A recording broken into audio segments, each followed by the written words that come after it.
টকের জন্য কিন্তু আম আর কুমড়ো কাটা আছে।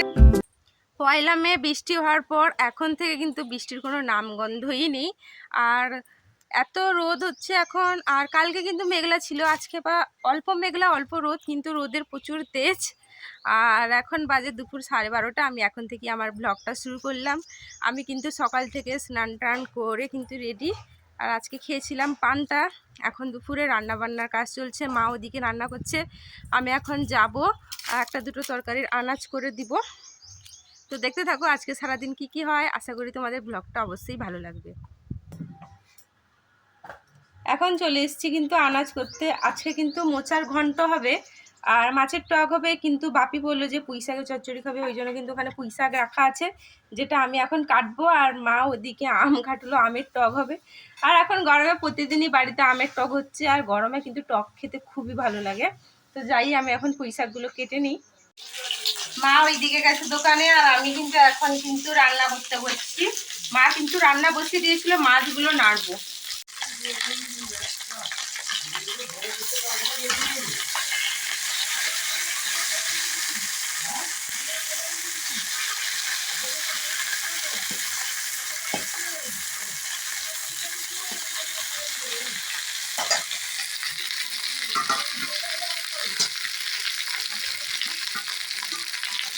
গরম শোল মাছ ভাজা ঝুলছে, ওইদিকে নিম বেগুন হচ্ছে।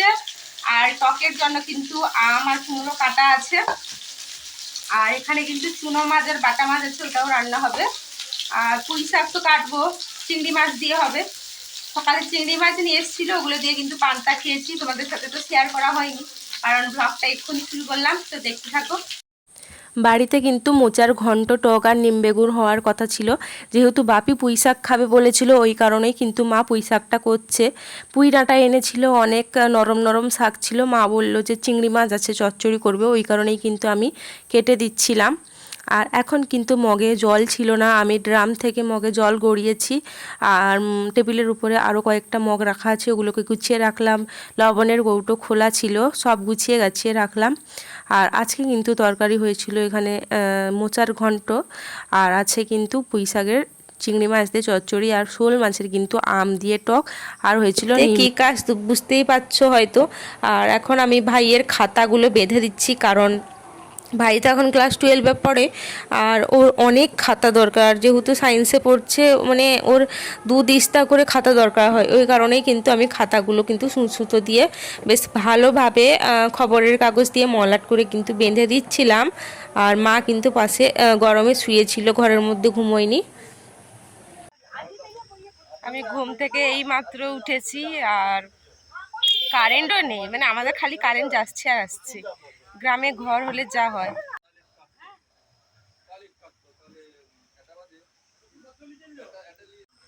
মা চা করে নিয়ে এসছে, চাটা খেয়ে নিতে হবে।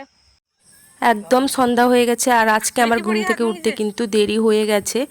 আর আজকে রাতে রান্না হবে কিন্তু ডাল সাথে আলু ভাজা, ওই জন্য কিন্তু মা আলু কাটছে।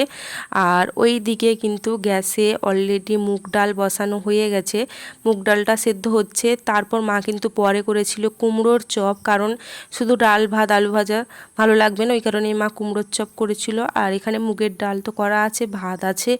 আর আমি এখন কিন্তু বিছানা গুছাচ্ছি, কারণ বিছানার উপরে যে হারে অত্যাচার হয় প্রতিদিন, জিনিসপত্র ছড়িয়ে ছিটিয়ে থাকে, ওই কারণেই রাতে ঘুমানোর আগে কিন্তু আমি বিছানাটা গুছিয়ে নিচ্ছিলাম। আর কালকে কিন্তু আমি মায়ের কাছে ঘুমিয়েছিলাম, আমার রুমে কিন্তু আমি ঘুমাইনি, ওই কারণেই পুরো একদিন বিছানা এরকম পড়েছিল। এখন বালিশ গুছিয়ে বিছানাটা ঝেড়ে দিচ্ছি, কারণ প্রায় প্রতিদিনই বাতাসে কিন্তু ঘর দুয়ার নোংরা হয়ে যায়। রাস্তার পাশে বাড়ি জানালা দিয়ে কিন্তু অলরেডি ধুলো ঢোকে, ওই কারণে কিন্তু বিছানাটা প্রায় প্রতিদিন ঝাড়তে হয়। আর এখন কিন্তু আমি মশারি টাঙিয়ে নিচ্ছি, কারণ মশারি টাঙানো একটা আমার কাছে বিশেষ করে কষ্টকর কাজ। ওই কারণেই কিন্তু মশারিটা আগে ভাগে টাঙিয়ে নিচ্ছি, কারণ ঘুম পেয়ে গেলে আমার কিন্তু এই কাজগুলো করতে একদম ভালো লাগে না।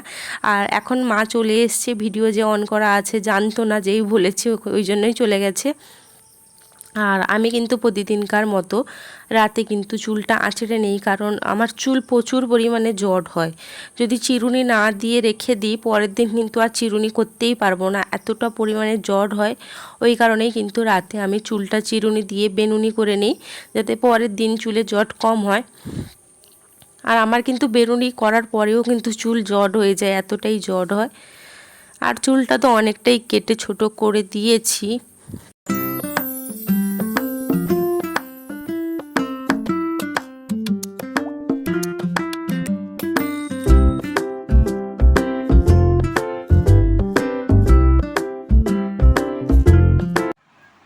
খাওয়া দাওয়া করে এসে কিন্তু আমি মাথার চুল আঁচড়ে বেনুনি করে নিয়েছি যাতে জট না লাগে। আর এখন কিন্তু ঘুমিয়ে পড়বো, অলরেডি আমার বিছানা করে নিয়েছি। আর আজকের ভিডিও এডিট করতে হবে কালকে ছাড়ার জন্য।